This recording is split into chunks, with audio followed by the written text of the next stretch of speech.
how to know if you're unequally yoked. That's the topic. In what sense? Just from dating perspective, like, you know, if a Christian, is it a Christian and a non-Christian? Is that unequally yoked, or can two Christians be unequally yoked? And then also, like what are the dangers of being with somebody who you're unequally yoked with? What are the signs of being unequally yoked with somebody? So, like, kind of all of that, how do we capture that in like 5 minutes? And what does the Bible have to say about it? What is the word? What does yoked even mean? What does that mean? Exactly. I don't even know what that That's means. what I'm going to is like, how can you not be equally yoked? Right? Like, if you're equally yoked, that's a believer and a believer. So I can believe in, not that I can't, but if I believe in Muhammad and you believe in Jesus, then. Right. So here's the thing. So I did some research, right? So the concept of unequally yoked, right? Paul is using the imagery of two oxen that are connected with a yoke, right? And so whenever they would try to plow fields, right, they would put two oxen together. They would connect them with a yoke, right? And so that way they'd be able to like plow the fields. So, but they would never yoke together an ox with a donkey, or a donkey with a cow, or something like that, because different strength, different type of animals. And so the idea is that they would be pulling back and forth. So like imagine like an ox with another ox, and they have this thing that's connecting there. So because the ox are trained to be together, where one ox goes, the other ox goes, right? But if you have an ox and a wild donkey, then the wild donkey is going to be pulling this way, and the ox is going to be pulling that way, right? And so what you have is an unequally yoked situation, and what happens is the field never actually gets plowed. So the job that they're intended to do never actually gets done because the ox and the donkey are pulling back and forth. And so Paul is using that imagery to talk about this is the tension that's going to happen. Okay, so but in modern day times, when we talk about being equally yoked, we're talking about a Christian and a Christian. We're talking about a believer and a believer, right? It's both, because you have some people that think it's okay to date a non-Christian, right? Then you're not or married. Yoked. No, exactly. If you date somebody who's unequally, so the question is, yes, you can date somebody that's unequally yoked, and that is certainly not what the Bible says you should be doing, right? But many people, most Christians, kind of know that they shouldn't be dating or marrying an unbeliever. Right. But now the question becomes, what if you're two Christians? Can two Christians now we're talking. Yes, two Christians.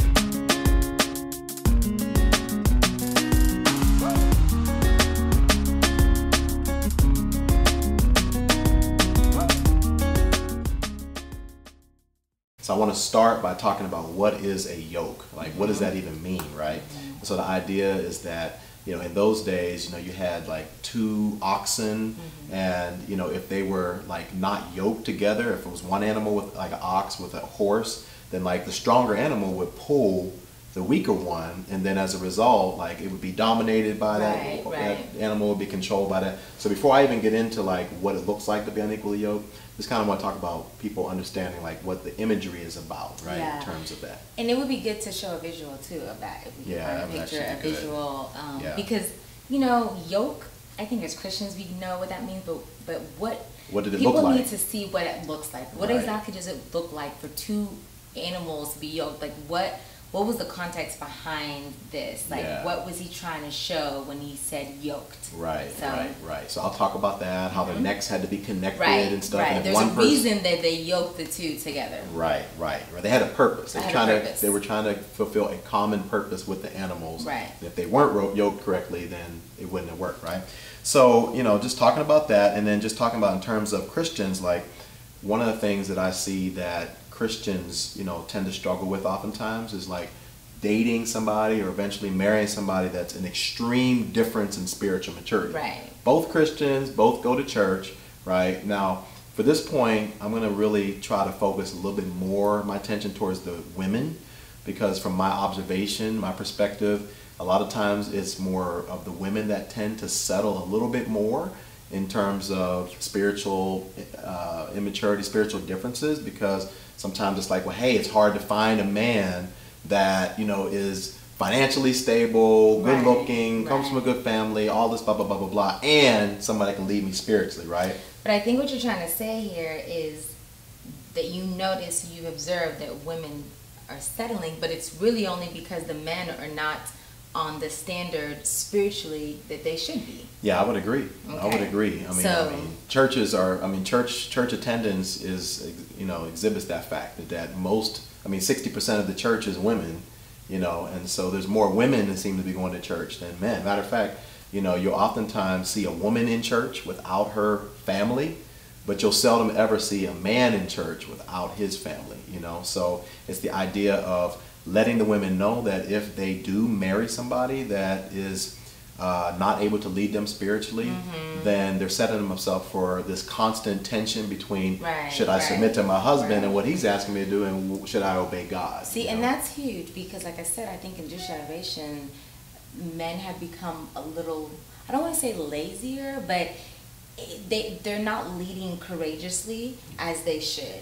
So as a result, I don't want to say it's forced women to settle, but unfortunately that's what we see. So I think that is a good point, but I think it's good to touch on both ends of it. It's not just women wanting to settle, it's the fact that men need to lead courageously, spiritually, and step up. Step up to the plate. I mean, you know how I feel about that. You're right. They Brothers need to step up. Brothers need to step up. That's true.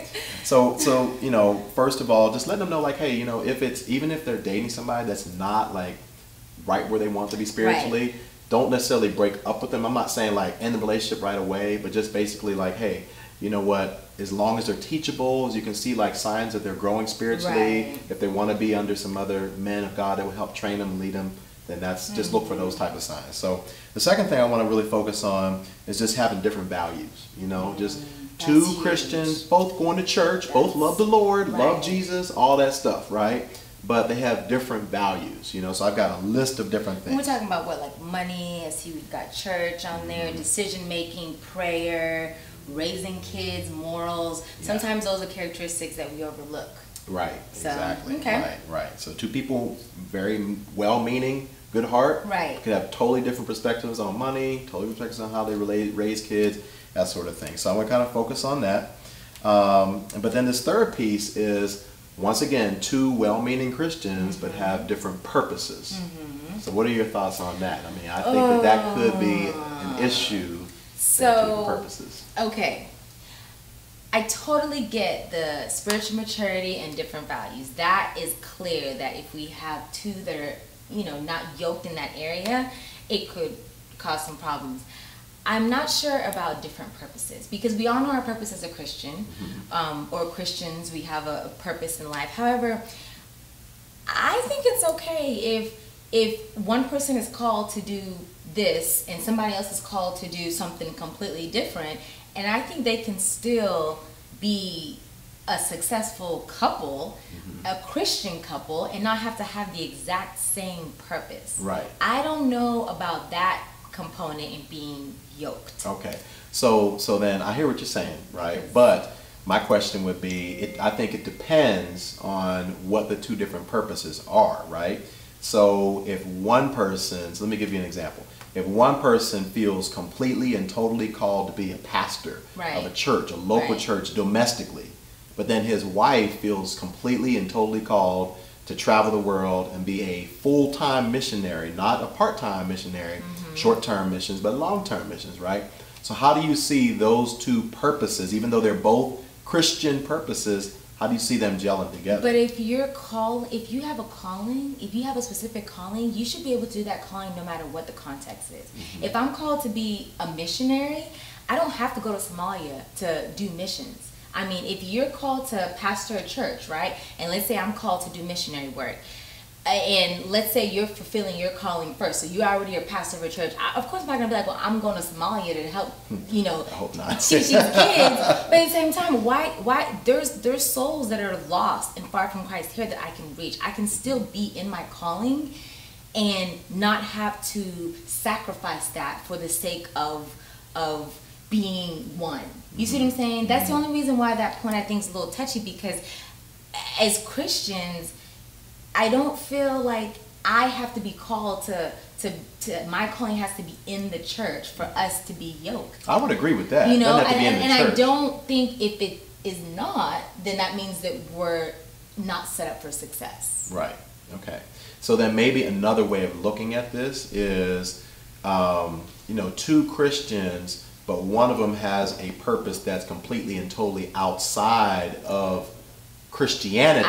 Now that is right. And we see that a lot. I mean, we see that a lot. And I think it's important too, because sometimes people's calling, some of that is also just their desires. Mm-hmm. I mean, if God calls you to pastor a church,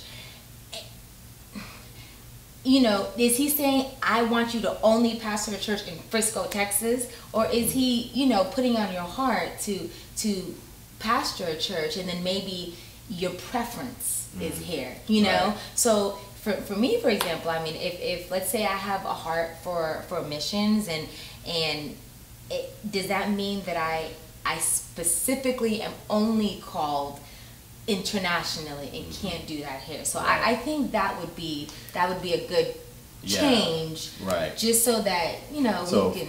So if one person feels completely and totally sold out and called to like Christian ministry, and then another person may feel completely totally sold out to entertainment world, right? Like somebody that's some calling that's really completely and totally separate from church and Christianity. That could be a conflict between the two. Absolutely. So, and in that context, I mean, is that really your calling, or is that your career? Which you know, is I think that's people get that confused. Like, well, I'm called to this, but that could be your career. That's not necessarily your calling as a Christian. Great point. That would be, I think that would be a good point to maybe bring up, but I wouldn't go in the direction of two Christians having two different purposes. Right. Okay. Right. All right, I'll change it up. Okay. So I think that's good. I think we can do this. I think it's definitely relevant. I think it's going to speak to a lot of people, and I don't know if this is something that I've even seen being talked about much in the church. Yeah. So, all right. Let's do it. All right.